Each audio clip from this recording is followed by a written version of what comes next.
Severn Park Fire and Rescue Training Centre is a brand new state-of-the-art multi-million-pound training facility. Purpose designed and built to enhance the training experience both for fire service personnel and the commercial sector.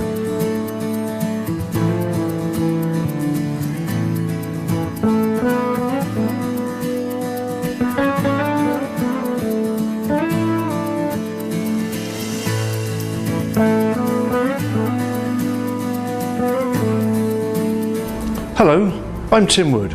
Welcome to today's presentation on passive fire protection for electrical installations.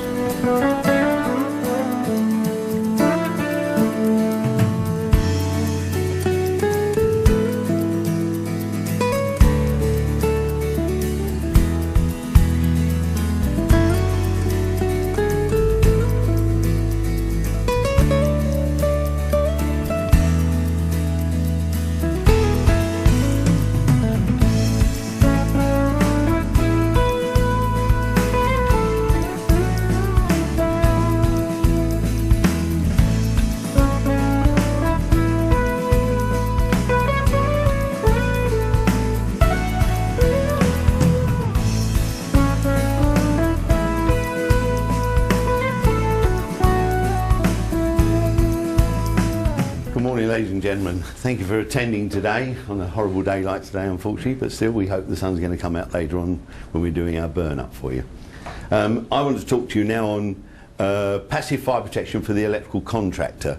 We did a very similar thing to this a few months ago for the builder, where we did all sorts of things that would interest the building line of things, but now it's for the electrical contractor, because there are so many places now where fire can get into buildings, and so we need to stop this happening. As you all realise, that there's the revised 16th edition I regulation, which states in there that any services passing through, electrical services passing through the building, should be made good to the same degree of fire resistance that it's passing through. But invariably we don't do it. We leave gaping holes around and things like this, so we're trying to stop that happening. I'm going to first of all just go through the few things that you will be seeing on test today when we do our fire test outside. And that is, first of all, we're going to have electrical trunking, whereby electrical trunking's got pads inside and will in fact seal up in a fire wherever you're passing through a fire rated wall or ceiling, to seal up and stop the fire penetrating through. Don't think it's not needed. I mean, so if we're talking about steel trunking, then in that case we all think, oh well, the steel trunking, nothing's going to happen to that, and the lids are all held every 900 millimetres apart, so we're well away there. But unfortunately we did a test at LPC, which is now BRE, British Research Station, and we did a test there in their rig, big rig. We had it coming through the ceilings, through the walls and so forth, and 2 minutes into the test all of a sudden we heard an enormous bang. What the heck's that happened to that? And we went round the back, looked in the furnace, and every part of the trunking everywhere was just like a banana, all the way through. Between the fixings it was bent completely, so the flames were passing through the trunking and roaring through there. It was only where they passed into the wall or the ceiling or roofs that they started to seal up, and that's it. So in other words, pads for inside your electrical trunking, which will seal up in a fire, crushing the cables to pulp and sealing off and stopping the fire from penetrating through. Most important, as I say, in a matter of minutes. You're talking about, let me explain to a lot of the people, the fire brigade all know this already, but to a lot of people they don't realise that if we were to actually drop a match on this carpet, or if there were chairs in here that you could drop a match onto, from the time, not from cold smoke, but from the time the actual fire starts, when the fire starts to burn and it takes hold and things like that, we're talking about your average lounge. Let's talk about your average lounge. Your lounge, in something like 3.5 minutes, you're up to 280 to 300 degrees C in there. Now you just imagine that on your switches, your switch plugs, all those kind of things, they're already starting to melt. And so in other words, they're melting away, the fire is going into the conduit, into the back of the boxes, and forming a fire in another room. So in other words, pads for inside electrical trunking, and we also do pillows for there where you want smoke sealing. In other words, like London Underground, the hospitals, Channel Tunnel, places like this, where you want smoke sealing as well as fire sealing. So the you don't need the pads then, the intumescent pillow does the job for you, allows for 30% infill under IE regulations, or 50% if you allow for the air between the cables, and the whole thing will seal up in a fire, and that's it. And we put tags on them as well, so the electrician can't take it out and just throw it away. He's got to put it back in again before he puts the trunking lid on. So that's our steel trunking that you will see today. We also do the same thing for plastic trunking as well, where you've got plastic trunking going through a brick wall, a concrete ceiling, block work, anything like this at all. Pads for inside there, or we do pillows for inside again to give you smoke sealing as well. But where you're passing through a hollow plasterboard wall, say something where you've just got 2 layers of plasterboard, timber in between, or steel studding in between. So in other words, we do a tubing material, this one here, which would go to the size of the trunking. This one's only small, but for the size of the trunking. And so in other words, all you do is you just cut this through to the between plasterboard to plasterboard, slice it through the middle, wrap it round the actual trunking, and then peel off the double-sided tape, stick it together, and that goes through your hollow plasterboard wall. And we've actually, there's a fire test at Trada there for 67 minutes, and that's with 6-inch plastic trunking, plastic piping and copper piping as well. And the whole thing sealed up completely in 67 minutes and stopped the fire penetrating from one side to the other. So that's another side of the thing which you'll be seeing today, but you'll be seeing the steel one. We then next come to boxes on walls. In other words, think of your own house. In other words, you've got between your kitchen and your dining room, you've got a double 13 amp point there, each side of the wall. Or you've got, when you come in your hallway, you turn on the light in the hallway, but you've got the lounge door there. And behind the lounge door is a switch there as well, so the cable's passing through. So in other words, gaskets for inside those boxes. Again, don't think they're not necessary. We've done all these tests to ensure you and to make you realise how necessary they are. We did a test at Chiltern on 9-inch block wall with boxes in there with double 13 amp sockets and single 13 amp sockets, switches as well, brass, stainless steel, plastic ones, everything, with and without our gaskets. The ones with our gaskets in, unfortunately, went for 4 hours. We don't want 4 hours, but it went for 4 hours, so I can't give you less than that. But the ones without the gaskets in, 5.5 minutes, we actually had flames coming through the other side. The stainless steel ones were already burning.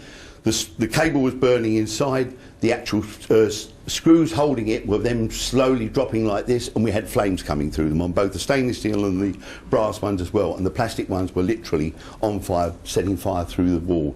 5.5 to 6 minutes, and we had flames through there. So most important, gaskets for inside boxes like that in the metal boxes.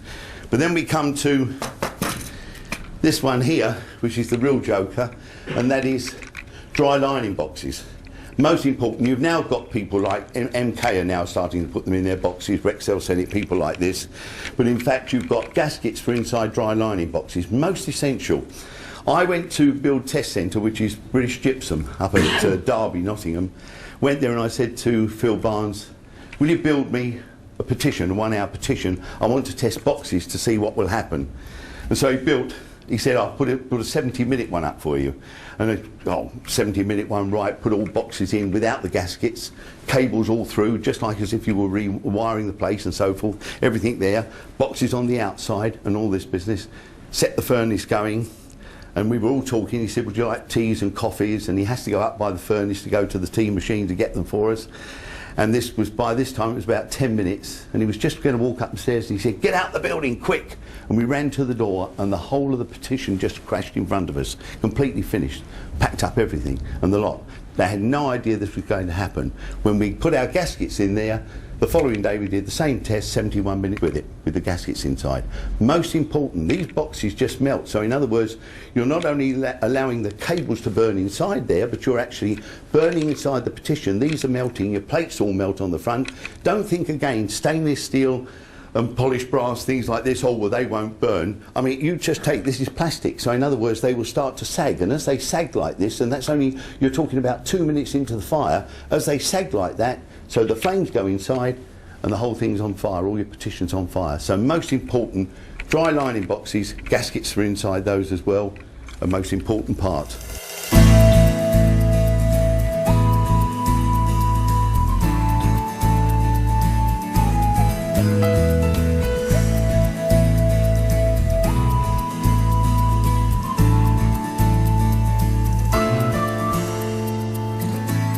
The purpose of today's test is to demonstrate the effect of a living room type fire on both intumescent protected and unprotected sockets, switches and trunking.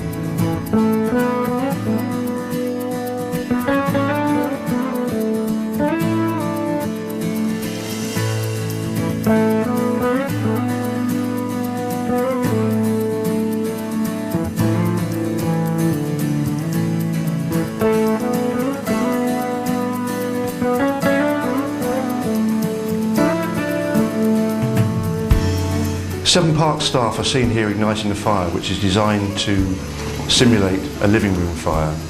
They're using chipboard and pallets which will rapidly build up the temperature.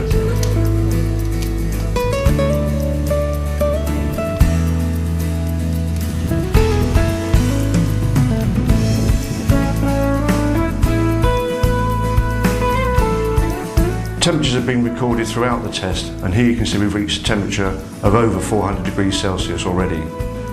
With temperatures now reaching nearly 440 degrees, a flashover is about to occur, at which point everything else in the container will spontaneously combust.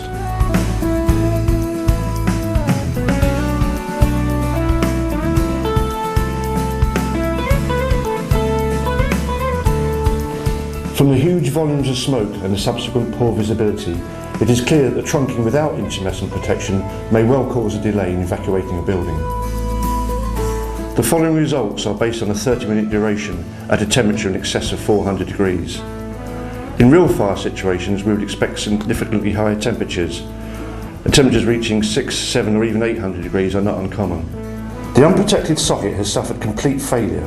This is serious, as this has allowed the fire to get into the cavity between the plasterboard face stud wall, making it difficult for fire and rescue personnel to locate and extinguish the fire. Extensive fire and smoke damage is seen on this cavity wall. With a prolonged exposure to fire, the stability of this building element will be under threat. In this socket, protected by Envirograf intumescent gaskets, the difference could not be greater. The intumescent material around the socket has expanded, protecting it completely. The socket, though fire damaged, is still in one piece. The comparison to the previous cavity wall again could not be greater. There is no damage to the wall, proving that the Envirograf intumescent gaskets worked, but most importantly, stopped fire and smoke filling the cavity or forcing its way through another socket or switch. The comparison between before and after is again clear. The expansion of the Envirograf intumescent trunking pad is self-evident, preventing the passage of fire and smoke. These test results speak volumes for the Envirograf products demonstrated today.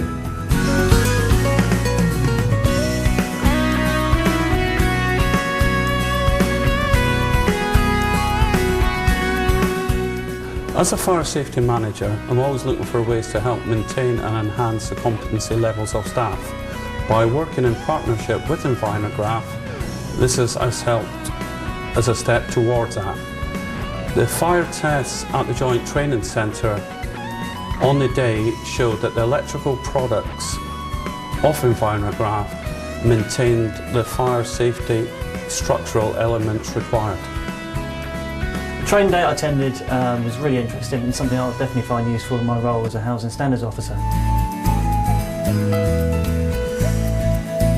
The training day was a very useful day, like I say, for myself. Found the products very easy to use and therefore more than likely to be used out on building sites within our industry. So, like I say, it's a very productive day.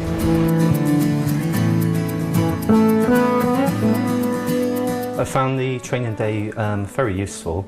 It was also very interesting to see the products actually working under a fire condition.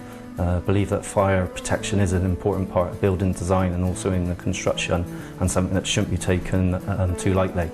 I was impressed with the sort of fire protection products and solutions available from Envirograf. I do hope you enjoyed today's presentation.